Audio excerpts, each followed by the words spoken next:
Welcome back, everybody. We're back in our usual setup. And this week, I would like to share with you a word that I just learned when I was doing my Happy Monday post, and that is the term antifragile. Because I just learned it last Monday, I read some more materials about it, and those things that I learned about the word antifragile, I will share with you in this Forward Friday. I am Cheksai. Let's start.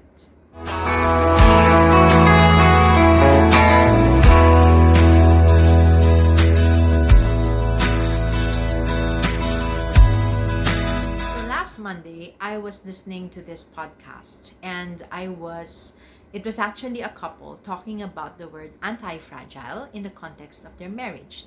That they were saying they don't want their marriage to be fragile by laying the foundation of their love on things that can easily be taken away from them, like their beauty, money, lifestyle, or even having kids. Kasi paano kung hindi sila biyayaan ng anak? Or, paano kung hindi na sila mag-earn as much as they are earning right now? Or, paano kung pumangit na sila? Or, paano kung iba pala yung expectation as against reality ng married life? So, they were saying that the foundation of their marriage should be on something that is anti-fragile. And that is their commitment to each other. The decision that they made to stay together as a couple for the rest of their lives. So, I got curious. That was the first time I heard about anti-fragile, and over the week I read some materials from two writers. One is Nassim Nicholas Taleb, who actually first coined the term anti-fragile, and a doctor who recently released a book on how to become anti-fragile. Very recent to kasi talagang pinag-uusapan pa yung COVID-19, and this is the book by Dr. Paige Williams. So some of their ideas I will share in this Forward Friday. The first one is not to play in the middle. The concept of being anti-fragile means it's actually a step further than resilience. No? Sabi nila sa resilience, you only bounce up and down. No? Parang bumabalik ka lang dun sa state where you were before. But in anti-fragile, hindi lang resilience ang nakukuha mo, kung hindi you actually become better because of the challenge, because of the failure, because of the things that you went through that are difficult. So therefore, how does that relate to the concept of not playing in the middle? Sinasabi lang nila na if we play in the middle, we don't experience failure, nor we achieve anything. So therefore, we don't learn the more potent lessons that are in the other two ends of the spectrum. You don't learn from failure. You don't thrive from the things that are offered to you uniquely by the experience of failing, of being depressed, of being sad, of not getting what you want. When you're there, you learn to be more resourceful. You learn what doesn't work. You learn who your friends are. You learn how to cope. When you win or when you achieve something, you learn who are the people who will actually help you to get there. You will learn what actually works. You learn how much more work, investment you have to put in so that you will achieve something. And of course, you enjoy the perks of actually winning and achieving something. In the middle, barren land. You don't know how to lose. You don't know how to win. You don't learn anything. You're not challenging anything. You're just staying there, safe in your cocoon, not learning, not growing. You become fragile because any movement on the left or on the right, hindi mo alam paano mag-a-act. No? Hindi mo alam pagka meron kang failure. You don't also know how to be graceful when you are winning or when you are achieving something.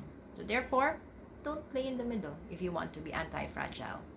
The second idea is to learn to love the word no. Do you say no to yourself? Do you say no to comfort? Do you say no to other people? Do you welcome them saying no to you? Do you just surround yourself with people who just say, ang galing-galing mo, tama ka, etc.?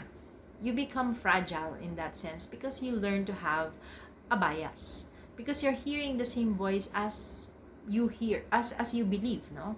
Yung paniniwala mo, yun din na naririnig mo sa paligid mo. So therefore, iniisip mo na tama yun. If you want to be anti-fragile, you have to surround yourself with people who can actually accept no from you and whose ideas differ from yours. So that you know that there are other perspectives out there that you can benefit from or challenge or learn from. The third idea is to look for anti-role models. So this was actually a term coined by Nassim Taleb, na sinasabi niya na it's easier for us to see people who are going to be anti-role models or people who we do not want to grow up to be as. No? Bakit? Because they are doing the wrong thing, they are not doing the right, they're not achieving the things that they want to, or they're behaving badly. Sa akin, I think this actually relates to being anti-fragile because it doesn't put you in a position where you actually become disappointed in people. Whether they act as heroes or as anti-role models, we should learn from them. We do not need to be disappointed sa kanila kasi buhay naman nila yon, decision naman nila yon, and you have your own decisions to make. So therefore, make the right decisions. Consider them as anti-role models and do not follow their footsteps. No need to be disappointed. You are anti-fragile. The last one is this: to elevate your purpose. Why do you do the things that you do? Do you love somebody because you want to be loved? Do you work hard to be rich? Do you help people to be liked? When you want to be anti-fragile, you have to elevate your purpose. You love somebody because you want to make that person happy. Whether they love you back, the way you want to be loved back is another thing. Do you work hard because you want to be promoted? Do you want to earn more? You want to achieve something. You have to win. That's a good thing, but those are not always dependent on your efforts. So therefore, there are chances that you might not get those things. Pero if we work hard because we want to be disciplined, when we work hard because you want to be a good role model to others, or when we work hard because you want to learn a new skill, because you're curious, because that gives you energy, something to run after, then you are anti-fragile.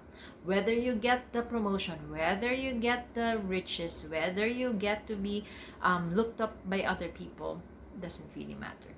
You help other people because you want to be liked. Marami dyan na hindi ka naman pasasalamatan. So will that be the basis of your happiness? By elevating the purpose of why you do things, like because you just want to see other people happy, or because you just want them to be in a better place than where they are right now, then when you help, you give, therefore you will get it. You will get that na minabago sa posisyon nila. You will get that happiness because you actually extended what you want to extend to somebody else. And in other areas of life, you know what I mean. May bonus. Sabi ni Tita Gay, and I'm gonna mention her. She's anti-fragile because she believes in God. And that brings me to my bonus anti-fragile idea that she initiated, and that is to have a supernatural outlook in life.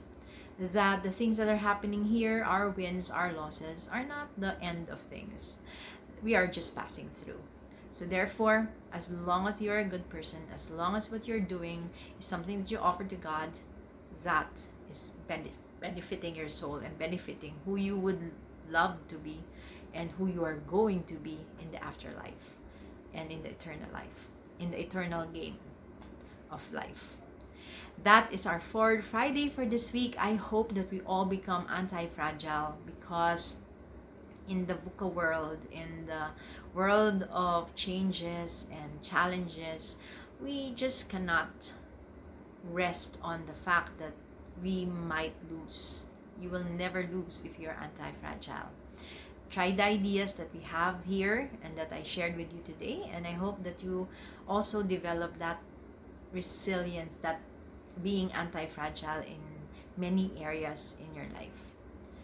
Thank you very much for joining me here. See you again next week. Bye.